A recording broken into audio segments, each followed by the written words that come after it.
Yo, what's going on guys? It's your boy Sweaty, and today we're going to be taking a look at the Kastov 762. This thing is debatably the best gun in Modern Warfare 2 at the moment. No joke, it mops. Infinity Ward, y'all messed up, but messed up in a good way. Before we get started with the class setup guys, please make sure to subscribe and like the video. It really supports the channel and helps grow our community.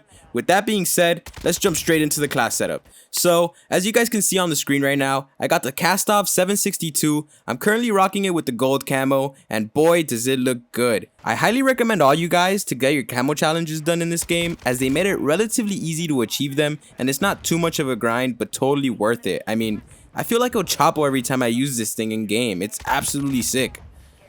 Anyways, let's take a look at our tactical slot on this class setup. We're going to be running Stim, and it is an absolute necessity.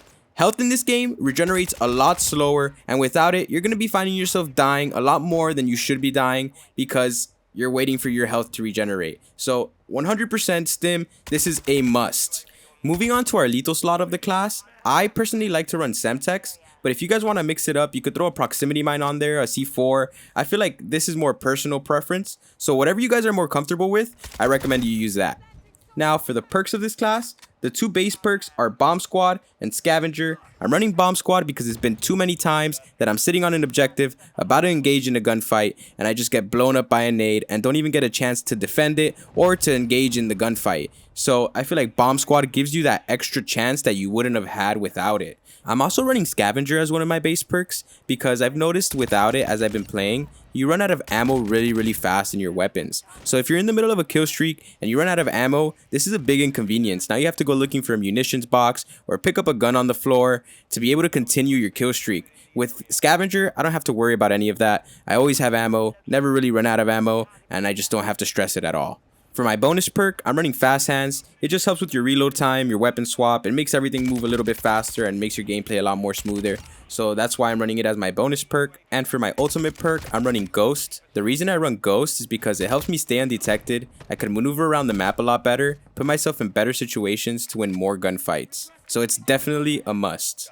Moving on to the main part of this class setup, let's take a closer look at the attachments on the Kastov 762. First off, we're going to take a look at the barrel attachment. I'm currently running the KAZ-7 406mm barrel attachment. This barrel attachment gives you additional recoil control, hip recoil control, and bullet velocity at the expense of movement speed, damage range, hip fire accuracy, and aim down sight speed. I feel like this is the best option for what we have available to us right now, as you're not losing too much, but it's giving you just enough to win certain situations in close quarters with that hip recoil control and that bullet velocity. For the next attachment, we're going to be looking at the muzzle. I'm running the Polar Fire S as my muzzle attachment. This gives you additional sound suppression. You get that bullet velocity that we lost on the barrel back with this muzzle attachment. You get additional damage range and recoil smoothness at the expense of some aim down sight speed and aiming stability. It's not too drastic what you're losing, but it does give you that additional damage range, which is nice. You get that recoil smoothness and you're getting back that bullet velocity that you lost. For the underbarrel, I'm running the FSS Sharkfin 90. This gives you additional aiming stability without any expense at all. It's a slight increase in aiming stability, but you aren't losing anything either. In my opinion, this is the best barrel attachment we have available. You're not losing anything, but you're getting some stability, so it's definitely a win.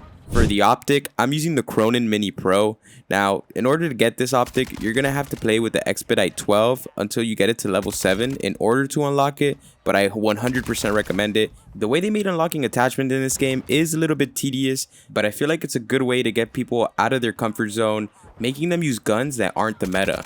Finally, for our last attachment, we're going to be looking at something that we haven't really seen in any other Call of Duty. It's relatively new, and that's the ammunition attachment. And we're going to be running the 7.62 overpressured rounds. Now, what these rounds do is it adds additional target flinch to your enemy while you're in a gunfight, meaning that it makes it harder for them to aim as you're shooting them, hopefully giving you the edge and win more gunfights. This is something Call of Duty has never really given us the option to do, so I'm going to be playing around with this, trying it out on all the different guns. I feel like this is something moving forward that a lot more people are going to start using on their class setups, so keep your eyes out for future videos updating you guys on this. So there you guys go. That's going to sum up our class setup for the most overpowered gun in Modern Warfare 2 at the moment. This thing is sick. It absolutely mops. I recommend you guys hop on right now, set this up, and go absolutely crazy when you're using it. So I hope you guys enjoyed the video. Please make sure to subscribe if you haven't subscribed and leave a like down below, and I'll see you guys in the next one.